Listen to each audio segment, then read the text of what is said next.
Ole Miss gets the win against LSU. So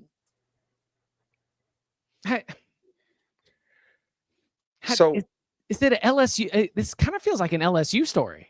Am I wrong? No, I think it's both. I thought Ole Miss handled a lot of the pressure packages from LSU very well tonight. Ultimately, like they started out poorly on the first two drives, and then three and out. And you're like, yeah, this is going to be problematic. They adjusted to it well. They probably also realized, okay, LSU's offense is a disaster right now. I guess LSU's right tackle got hurt at the warmups. Did you guys see that? No.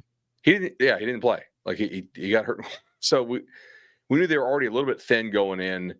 The run game continued to be like completely MIA. I know there's people out there that think they just need to run the ball more. I think they're terrible at it. In no way do I want to see LSU run the ball more. Just let Nussmeier try to chuck it around. Like that, I've seen enough of that. They're not good at running the ball. So LSU appears to have really hit on the transfers that it took on defense. I cannot say the same for the transfers it took on the offensive line. And that was one of the two major questions we had about this team coming into the season. Like, you lost 4 guys to the NFL. How would you replace that? We can conclusively say they have failed to do so. Like, they do not have an offensive line that's functional right now. I think if LSU chooses to be in 2nd and 10, they should definitely run on first down a lot more than they have been. But I mean, no, like the offense stinks. It's stunk all year. Like, Nussmeier has not played well. Do we want to put that on him? Do we want to put it on the line? I don't care at this point. He's not playing well either way. I think that, I mean, there were times, and I didn't know about I had this game muted, like it was on the TV without sound, so I didn't know about the right tackle, but there were times I'm watching this game, and Ole Miss is rushing 3 against 5 or 6 guys, and they are getting home. Like, they're getting pressure on Nussmeier, and they're forcing him into throws, or they were getting a sack.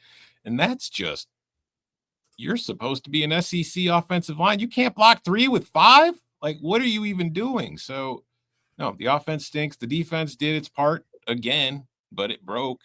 It cracked at the end because they're kind of just being worn down. And Ole Miss just, I mean, again, it's a weird team trying to figure out this Ole Miss because they haven't looked. At no point has Ole Miss looked to me to be great, but they tend to look good more often than they look bad. And so far, that's working. Like Trinidad Chambliss today was, I mean, maybe Danny bought a little high. Maybe, we'll see. We'll see how he feels on Monday or Wednesday. But he was 23 of 39 for 314. So it's like you watch him play, and then you see the stat line at the end. You're like, wow, he finished with 300 yards. When the hell did that happen? But then you see, how many incompletions he had. The run game was not that exciting. It wasn't that effective.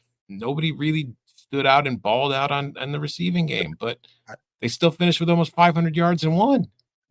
I want to give Ole Miss some flowers, though, for this. When they had to have the run game, Lacey to seal it, they did. They ran it. It was pretty. Like that part was really impressive to me. I mean, you could tell me Ole Miss or LSU's kind of selling out for it and probably not having great gap discipline, but that's really kind of any end of game situation, right? Like they're going to sell out, and you have to find a way to take advantage of that aggressiveness. I thought Ole Miss did a really nice job of that. They look good, like they do.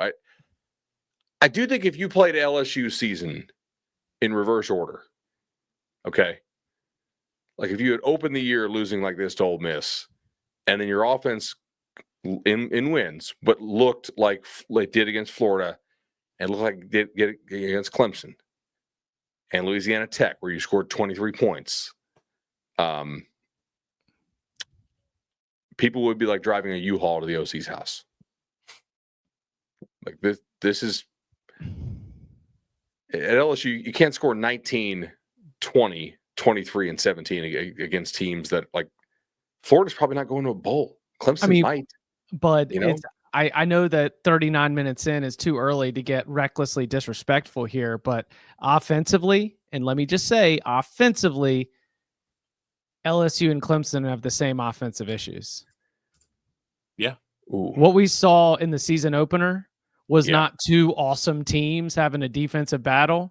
It was two two very problematic offenses that were struggling to move the ball against. And like, look, Clemson's defense has its own issues too. I don't want to compare those sides, but the inability to run the football, the offensive line struggles, a quarterback with talent who just, for Cade's reasons, probably more performance, like Garrett, maybe a little bit more supporting cast / health, but they both have talented wide receivers, and yet the offense is just stuck in the mud. Death Valley, Tigers, Stinky-O, LSU is Clemson. Ole Miss is going to the playoffs. Because of the schedule? I mean, but here's the problem, Bud. You could have said that last year, and then they screwed the pooch against Kentucky and Florida, and now they're playing the exact same schedule. That's fair, certainly. And so you're like, okay, like, are they trustworthy right now? Because I'm not ready to walk out of 24-19 against LSU, a game that I do. And like, I agree with you, Bud. They held the ball for the final 5 minutes of the game. That was awesome. Like, that was winning football. They could have probably won that game by more. But at the same time, I don't know if I trust them to be able to get a win in back-to-backs against Georgia and Oklahoma, or maybe not to have a screw the pooch moment. Well, like, does 10-2 get them in? I think probably shouldn't, given who's on this schedule, but it might. I'm not giving them an Egg Bowl win. That's what I'm saying. You want my official prediction? They lose to Georgia and Oklahoma. They're 9-2 going into the Egg Bowl, and they lose and get knocked out of the playoffs by Mississippi State. Print it. It's Mississippi State doesn't stink. I mean, with how close everybody is in this sport, sure. I mean, look, we just spent 5 minutes talking about how LSU's offense is a disaster, and you won by 5. Yeah, everybody in the sport's really close. And my thought process is too, like, the only game they've played on the road, they struggled. It was against Kentucky, and like, they're playing Georgia on the road, they're playing Oklahoma on the road, they're playing State on the road. Like, when they're on the road, they're not nearly as good based on what we've seen. So I think there's a very there's an indicator, at least right now, that probably has more to do with the fact that Lane Kiffin doesn't have a super experienced quarterback like he did last year. But on the broadcast, they mentioned, and I guess, I mean, you could look it up as well, Ole Miss doesn't go for it on 4th down like they used to. No. He's got a vibes quarterback. It's more than he's got a guy with command of the offense. Yeah. And that's not an insult. No. Hey, listen, Trinidad's vibes get you a lot of first downs. So like, Trinidad's vibes get you first downs on 3rd down, so you don't have to do the 4th down call. But it has not been like, ooh, look at Lane go, Riverboat Lane. Look at him. He's Mr. Analytics now. It's like, no, this has been a little bit of a reversal in terms of the way he handles business. But it's a very good football team. It's a very good SEC football team. I don't know if I'm going to take I don't know if I'm going to take Ole Miss in a power ranking against either the two SEC teams we saw in the primetime slate. But I was very, very impressed with the way they finished the game today against LSU. Stop with the dumb penalties, and the game wouldn't have been close. There was a lot of dumb penalties today. Yeah, Mississippi State, Tennessee was a flag fest. Ole Miss, LSU was a flag fest. I mean, it was it must be just that time of year. You're starting to get a little tired. Competition's getting better. You're just kind of losing focus a little. Some officials teams getting bored.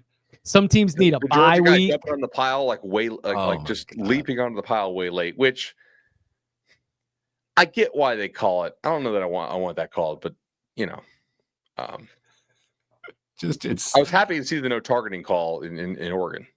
Yeah. I relate to it because it just looks like it's fun to do. Jumping on the pile. Jumping on the pile. It just looks like it's a ton of. It's like jumping into a pile of leaves.